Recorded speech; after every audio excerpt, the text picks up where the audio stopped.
Well, hello everybody and welcome back to our channel. We're here in Istanbul and this is the starting point of our overland journey from Europe to Korea.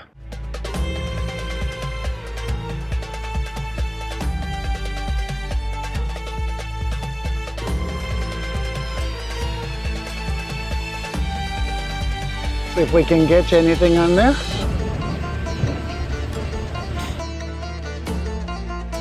One, two, three. My name is Mark. Me and my lovely wife Haitian here. We had the crazy idea to travel from Europe to Korea overland as much as we can, avoiding any flight. Only take them when it's absolutely necessary. But we hope we can do the whole journey just by public ground transport. And our starting point for this journey is Istanbul. We took Pegasus Air from Berlin to Istanbul and we arrived at the SAW airport. All right, we made it through the customs and we're now in Turkey. Now the next challenge is to find the subway to go to the city center and then to find our hotel. But it's very easy because it says sign like this right outside of international arrivals. Public transport here is fairly easy to figure out. At the airport, go to the metro, buy yourself Istanbul card. So you go to find yourself a blue vending machine, buy an Istanbul card, load it up with a bit of cash. From there on, you can then just swipe it when you go into any metro, every tram, every ferry, anywhere you want to go. We had to take almost 2 hours trains to get to our hotel that is on the European side, right in the city center. All right, we arrived at our last train stop at, what's the name of it? Shishana. The right exit. Always follow the exit. And I didn't realize just how touristic Istanbul has become. There it is.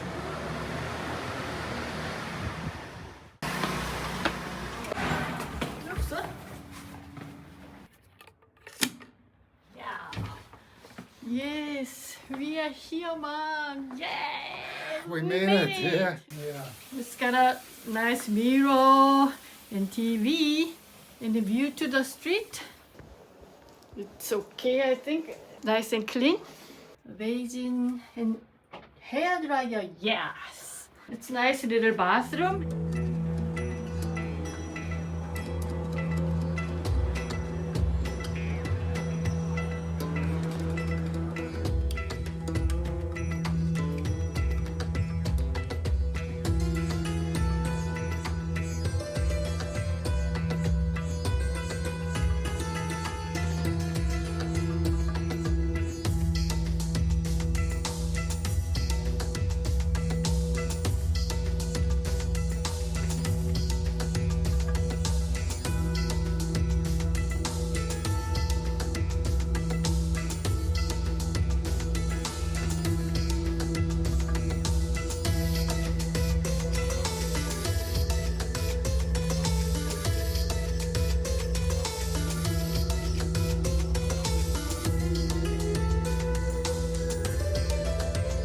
So we found ourselves in the first evening some durum, and Istanbul is the place to eat a lot of kebab and durums and böreks and all the nice stuff that they have here. First food in Istanbul. Tavuk chicken. Tavuk chicken with cheese and potatoes. Huh? What's that? Potatoes in there. And bigger chicken pieces. Mine is a little bit spicy one.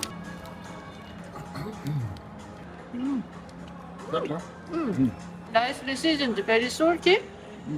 Tastes very good. They put always so many nuts in there, eh? Pistachios, a sweet syrup on top of it.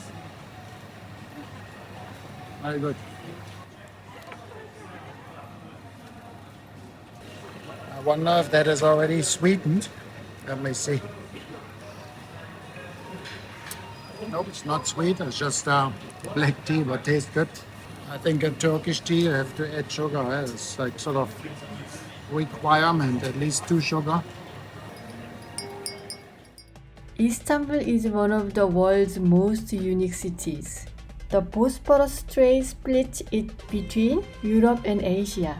making it a city on two different continents. So you can literally have breakfast in Europe and dinner in Asia all without leaving Istanbul. So this part is Istanbul, the Asian side. We just took the ferry from the European side over to find a little bit of a quiet place to talk to you guys, because it's quite a hectic city here in Istanbul. I think it's 15 million population or something like that, and it is absolutely humongous. So we planning to go to the Sistine Basilica, but if you're a tourist, you have to pay 40 euros per person to enter this thing. And I thought that was a little bit too expensive, perhaps, considering that we're planning to travel from here to Korea, and we're gonna kind of have to look after our money as well for such a long journey. So paying 40 euros or 80 euros in that case for the both of us is maybe a little bit too much. A lot of tourists come to Istanbul to see its incredible historical attractions. Some of them are free, but most popular sites can be quite expensive to enter. If you are planning to visit several attractions, it might be worth getting a tourist pass, as it can save you a little bit of money on entrance fees. Luckily, there are many things you can do for free in Istanbul. We took the ferry across between the European and the Asian part, which is also quite nice to see. We also had a look at where people are fishing at the Galata Bridge. It's a huge fishing area, fishing spot here in Istanbul.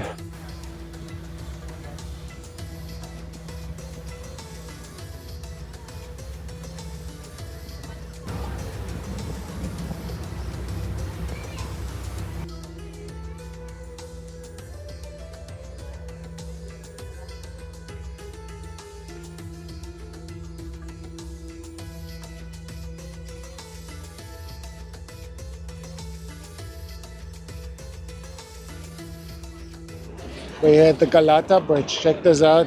This is where everyone is going fishing. It looks like they're mostly catching like mackerel type fish around here. Everyone is trying their luck at fishing here. Oh, look, I'm having a go as well. See if we can catch anything on there. Oh, Catch more! Oh yeah! did not eat? Yes, yes. Good, very good. Perfect. Yeah. My wife catches the biggest fish always. Oh my God. Me only very. She. can buy bait here. Fishing is a huge part of daily life in Istanbul, especially around the Galata Bridge, where locals line up shoulder to shoulder with rods over the water. Most people seem to catch small fish like horse mackerel, anchovies and sardines. But behind the iconic Istanbul fishing scene there's also a problem. Older fishermen say that Bosphorus used to be full of big bluefish, bonito and sea bass, but the fish stocks have dropped badly over the years because of overfishing, pollution and people keeping juvenile fish. And while many fish here just for fun or therapy, some also sell their catch to nearby restaurants or regular customers, even though much of that informal selling is not really legal. Very far! Food is expensive, guys. Whoa, very expensive to eat here in Turkey. Looks nice. Eggplant, chicken, and mark. Thank you. More smaller, no? So difficult to find a restaurant just based on Google reviews here. There's just restaurant after restaurant after restaurant. Picking one is just, you really can only pick a restaurant just visually. Look if there are lots of people in there. Anyway, we went to one restaurant in the evening to, we thought we were going to eat a little bit, you know, like something restaurant type of food. And we ordered a salad and we ordered an Adana sort of meat skewer. And the salad was really good, but then we ate that meat skewer and it tasted like the oldest mutton you have probably ever eaten. I've On the first bite, I didn't realize. I thought it just tastes salty and fairly tasty, but then Haitian said that tastes a little bit weird, really strong like sheep. And then I started tasting that too. You know, I thought, oh shit, hopefully I'm not getting sick on the first day of the couple months long journey from here to Korea. Today I got up in the morning and it was all right. And we already had another big potato for lunch today. Baked potato is a big thing here. And that was pretty good. $20. $20 for New Zealand dollars for potato and a Coke. The other thing that surprised me is how easy it is to get around here with public transport and how organized everything is really. Especially when you consider how big the city is and all the chaos around here, the transport is really easy. Also surprised me is there are so many beautiful girls here in Istanbul. Look at here's one too. Another thing that I've forgotten and that surprised me is how good the tea is. Everybody here is drinking tea all the time in those little cute little glasses, and we've been drinking tons of that tea. It's so bloody tasty. Another thing I didn't know about Istanbul and that really surprised me is just how many cats are here. If you've ever been to South America, you know, and you've seen all the wild dogs everywhere in the city, they all live in total harmony together with the people there. Here in Istanbul, it's the same with cats. There are cats everywhere, even in the busiest of the tourist centers where people walk around and all these little motorbikes go up and down those little side alleys. The cats, they just lie around there and walk up and down, and people give them food. They got food and toilets and little places with shelter. They go in and out the shops, in and out the hotels. They're just everywhere cats, and they all live together happily with the people here. We were even feeding a little cat in the park when we were having our baked potato there. Just came up and a few little pieces of our sausage there. It really does surprise me that the cats are so oblivious of all the humans around here and just don't care about them at all. You know, they just sort of lie around here and do their thing, and the humans do their thing, give them a little bit of food. All right, check this out. We found ourselves a nice little place by the water here. It's a bit like Mission Bay here in Istanbul. Got ourselves a nice little tuborg to drink and enjoy the evening serenity. It's one of the most serene spots we've been to in Istanbul so far. I mean, there are people everywhere here as well, along all the rocks and everywhere, but nothing compared to the city. All right, Haitian, cheers. This is nice, cool beer. Oh. They always got like this little aluminium foil on top of the beer cans so that that it's nice and clean when you drink before you open it up. This is maybe the sweetest spot. Cheers. So good, it's nice. Cool.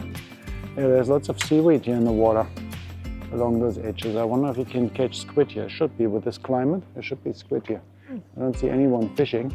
Nice spot. Probably my favorite spot of Istanbul so far. Another thing I noticed here in Turkey is that Turkish people don't seem to drink beer quite as much as Germans do, for example. If you walk around in Germany, like already early in the morning, 9 a.m. or so in Berlin or other cities, you'll see people sitting there with their big half-a-liter beer glasses and drinking those and eating sausage. Here in Turkey, you can walk around pretty much any time of the day, and people will be sitting there with their little tea glasses instead. Which I don't see anyone drinking beer, except this one here. Well, this was our first video of the start of the journey here in Istanbul. I hope you guys enjoyed that a little bit. We just showed you around a little bit of the things we've done here in Istanbul in the 4 days. We really enjoyed Istanbul, but now we're looking forward to our next leg of the journey of getting to Kars. And I hope you guys stick with us, and we'll see you in the next episode. Cheers, everybody.